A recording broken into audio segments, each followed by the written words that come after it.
여러분 반갑습니다. 시촌입니다. 자, 오늘도 재미있는 경매 물건 같이 분석해 보도록 하겠습니다. 바로 이 집인데요. 이 집이 감정가가 11억. 비쌉니다. 그런데 지금 반값 경매 최저가 5억 6천만 원 반값 경매로 진행되고 있습니다.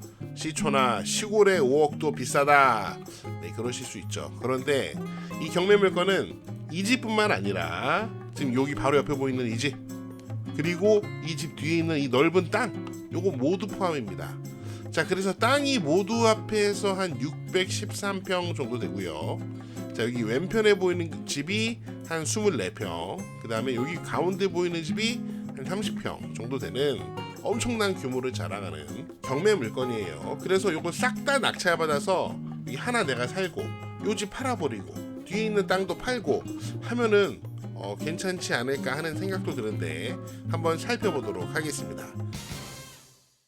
자, 여기가 어디냐? 여기는 경기도 화성시 송산입니다. 엊그저께 뉴스를 보니까 귀촌인이 조금씩 늘고 있는데 경기도 화성이 귀촌 1위 지역, 대단한 지역이네요.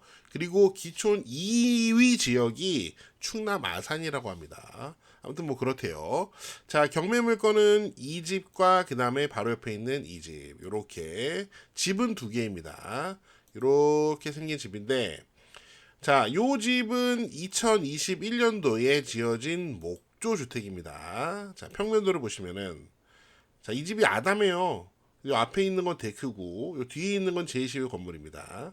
현관 들어가서 거실 있고 주방 있고 방 하나 화장실 하나, 딱 봐도 아담하죠. 2층으로 올라가면은 양쪽에 방이 하나씩 있고 화장실이 있다고 합니다. 제2시의 건물이 엄청나게 크죠. 희한합니다. 요거를 보면은 요렇게 생겼대요. 집 뒤에 1, 2층을 통틀어서 보일러실 겸용 엄청난 규모의 제2시의 건물이 있습니다. 야, 이 정도는 뭐 좀 너무하지 않았나 라는 생각이 들 정도로 어마무시하고요. 지금 집에 여기 왼편에 보시면은 여기 앞에서 봤을 때는 오른쪽인데 여기도 이렇게 제2시의 건물이 있습니다. 2층에 야외 공간을 이렇게 만들어 놓은 것 같아요. 시골에는 약간 쉬쉬하는 문화도 있는데 이렇게 좀 너무 큰 제2시의 건물은 또 누가 또 신고하면은 좀 곤란해질 수 있지 않나 그런 생각이 한편으로 좀 듭니다. 그 다음에 이 집 같은 경우에는 2021년식이고요. 이 집 역시 목조 주택입니다. 외부 마감재가 다르죠. 자, 집을 보시면은 자, 1층으로 들어가서 거실, 주방, 화장실 보이고요. 방이 1층에 두 개가 보입니다. 이 집도 역시 뒤에 이렇게 제2시의 건물이 있고요. 이것도 보여드릴게요. 자, 2층으로 올라가면은 2층에 여기는 1층 거실 공간, 청고가 높은 공간이고 방 두 개 있고 여기에 화장실이 있습니다. 또 이 앞에 있는 거는 드레스룸이라고 되어 있네요. 자, 집 뒤에 있는 요 제2시의 건물, 요거는 아마도 보일러실인 것 같습니다. 이 정도는 뭐 귀엽고 봐줄만 한 것 같아요. 집 앞으로 오면은 여기 데크, 요것도 제시회고요. 그 다음에 이렇게 마당의 일부는 공그릴을 쳤고 잔디도 깔았고 현무암 판석도 갖다 놓은 것을 확인할 수 있습니다. 이 집 뒤에 이런 텃밭이 있는데 딱 보이시죠? 경계가 딱 보일 겁니다. 요게 대략 면적이 410평 정도 되는 요것도 또 어마무시한 땅입니다. 지금 약간의 텃밭 농사를 짓고 있고 만약에 낙찰 받는다면 이 땅도 뭐 팔아버릴 수도 있겠죠. 제가 이 집을 계속 보다가 좀 특이한 점을 발견했습니다. 계속 보니까 요 집 마당 여기 보세요. 여기 보면은 마당에 한쪽은 잔디인 것 같은데 일부는 진흙바닥인 것 같아요.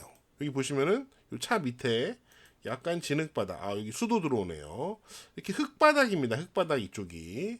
자, 그런데 제가 궁금해서 예전 사진을 찾아보니까 여기는 콘크리트가 이렇게 주차장 포장되어 있는 모습을 확인할 수 있었습니다. 지금 보시면은 여기까지 이렇게 포장이 되어 있고 여기는 잔디를 깔아놓은 모습이에요. 그런데 현재 상태는 이렇게 흙바닥이라는 거죠. 도대체 이게 무슨 일일까 하고 제가 좀 분석을 해봤습니다. 뭐 제 개인적인 분석인데요. 보시면은 이 집이 여기에 있습니다. 자, 여기 지도상에 이렇게 전원주택이 있고 마을 길이 있는데요. 제가 여기 모습을 한번 보여드릴게요. 여기서 보시면은 경매물건은 요 아래쪽에 있습니다. 근데 엄청나게 내리막길이죠. 요 내리막길로 내려가야지 우리가 아까 봤던 그 집이 있는 거예요. 자, 이번에는 지도에서 여기를 한번 보겠습니다. 여기서 보면은 역시 요 밑에 집인데 요 경매물건 보이시죠?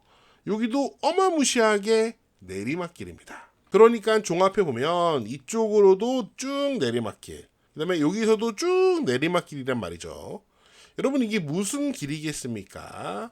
자, 예전 위성 사진입니다. 여기 집이 없었어요.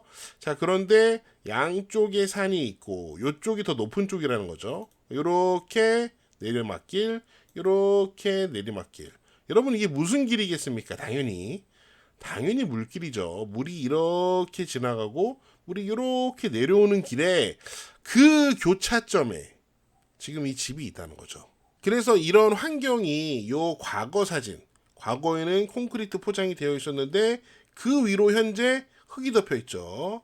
이런 모습을 설명해 주는 게 아닌가 하는 생각이 들었습니다. 여러분 집자리를 선택할 때 이것저것 많이 따져보셔야 됩니다. 꼼꼼하게 따져보시고 내가 참 여기서 살았으면 좋겠다.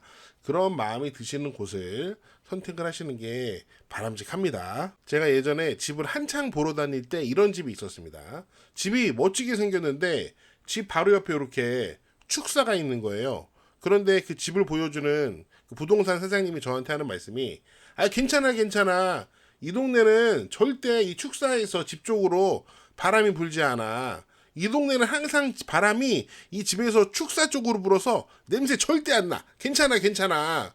와, 진짜 개떡같은 말씀을 하시더라고요. 그런데 참 희한한 거는 그런 말을 믿고 넘어가는 사람이 있다는 겁니다. 자, 현장은 잘 봤고요. 자, 그러면 경매 물건을 분석해 보도록 하겠습니다. 어떤 이유로 가격이 이렇게 11억에서 5억까지 떨어졌는지, 현재 사람들이 여러 관계에 있는 사람들이 어떤 주장을 하고 있는 것인지, 누구의 말이 맞는 것인지 한번 살펴보도록 하겠습니다. 사건 번호 바로 옆에 무시무시한 말들이 있습니다. 유치권 배제, 대항력이 있는 임차인. 누구 말이 맞는 걸까요? 자, 경매 사건의 매각 물건 명세서를 보도록 하겠습니다. 여러분도 잘 아시겠지만 이제 경매 여러분 권리 분석할 때 제일 중요한 거는 여기 매각 물건 명세서에 다 있습니다. 자, 여기 보시면은 최선 순위 설정, 매각 물건 명세서에는 이렇게 최선 순위 설정이라고 무조건 명시하게 되어 있습니다. 요게 우리가 보통 말하는 말소 기준 권리예요. 뭐 경매 학원 유튜브를 보면은 권리 분석 어렵다. 학원 가기 수강해야 된다. 말소 기준 권리를 찾는 법을 잘 알아야 된다. 저는 뭐 개떡 같은 소리라고 생각합니다. 말소 기준 권리는 여기 매각물건 명세서에 경매 법원이 써놔요. 뭘 찾아요. 자, 여기 보시면은 1번, 2번이 있는데 요 1번은 토지에 대한 말소 기준 권리, 2번은 목록 5번, 6번 건물이거든요. 건물에 대한 말소 기준 권리예요. 임차권 권리 분석, 임차인 권리 분석을 할 때는 당연히 건물의 말소 기준 권리로 보시면 됩니다. 이 보면은 점유자가 2명 있는데, 자, 편의상 한 명은 빨강, 한 명은 노랑이라고 하겠습니다. 지금 여기 보시면은 이 빨강과 노랑의 전입일자를 확인할 수 있는데, 이 전입일자와 요 말소 기준 권리, 건물의 말소 기준 권리의 날짜를 비교하면 돼요. 자, 건물의 말소 기준 권리는 2023년인데 빨강은 2022년, 노랑은 2020년에 전입을 했죠. 그러니까 요 사람들이 더 빠릅니다. 요 점유자들이 더 빨라요. 그러니까 요 빨강과 노랑은 낙찰자에게 대항할 수 있는 대항력이 있습니다. 자, 한번 그 내용을 살펴보시죠. 여기 아래를 보시면은 노랑은 소유자의 아들이라고 합니다. 그리고 주민등록 등본상 동일 세대, 그러니까 집주인과 아들이 같은 집에 거주를 하고 있다고 합니다. 그런데 지금 아들이 저 아버지랑 뭐 어머니랑 요거 집을 같이 살긴 하지만 1억 2천 전세 계약, 임대차 계약을 했습니다. 라고 주장을 하고 있는 상황이라는 거죠. 그러니까 이 집이거든요. 이 집의 소유자와 아들 같이 살고 있는데 요 아들이 1억 2천 임차인이다라고 주장을 하고 있는 상황입니다. 여러분 어떻게 생각하십니까? 자, 여기 보시면은 써 있어요. 임차인 노랑은 소유자의 아들이고 임대차 계약을 하고 거주하고 있다고 하나 임대차 관계는 불분명하다. 대항 요건을 갖춘 임차인의 경우 보증금 인수할 수 있으므로 주의해라. 이렇게 써놨습니다. 그러니까 매각물건 명세서에 이렇게 사실관계만 써놓은 거예요. 이 사실관계도 그냥 조사된 사실관계지 실제 사실관계인지 아닌지는 모릅니다.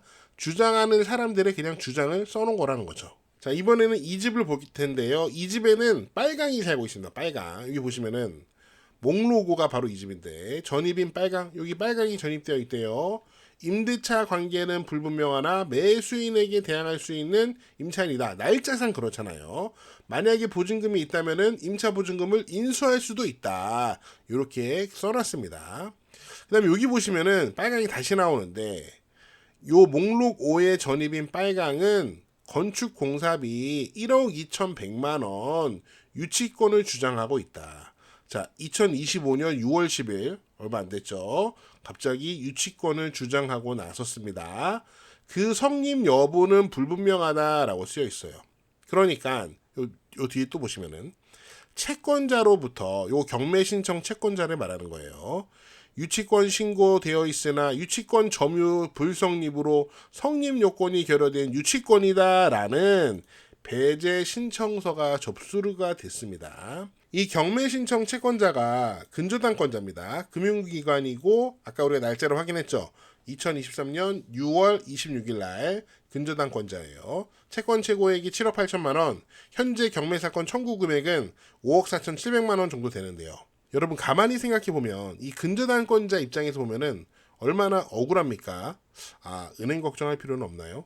아무튼 간에 보시면은 돈을 빌려줬단 말이에요. 2023년 6월 26일 날 대출을 해줬는데 당연히 대출을 해줄 때 아마도 금융기관에서는 임차인이 없는 것도 확인하고 유치권 같은 거 없는 것도 확인하고 돈을 빌려줬겠죠. 그걸 확인 안 하고 빌려줬을까요?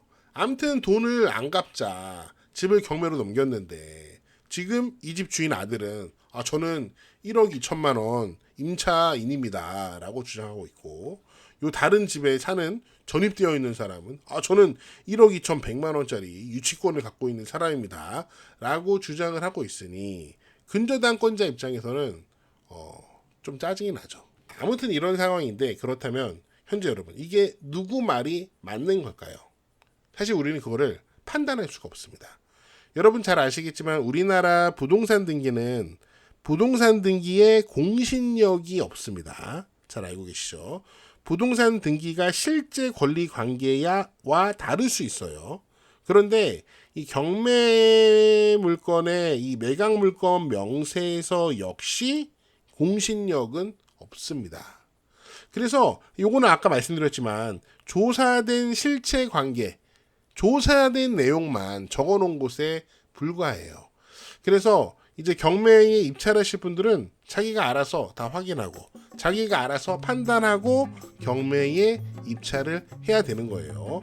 요거 공신력이 없는 내용입니다. 네, 제가 준비한 내용은 여기까지고요. 여러분은 어떻게 보셨는지 여러분의 다양한 의견을 댓글로 남겨주세요. 저는 다음 영상에서 더 재미있고 유익한 내용으로 돌아오겠습니다. 여러분, See you again!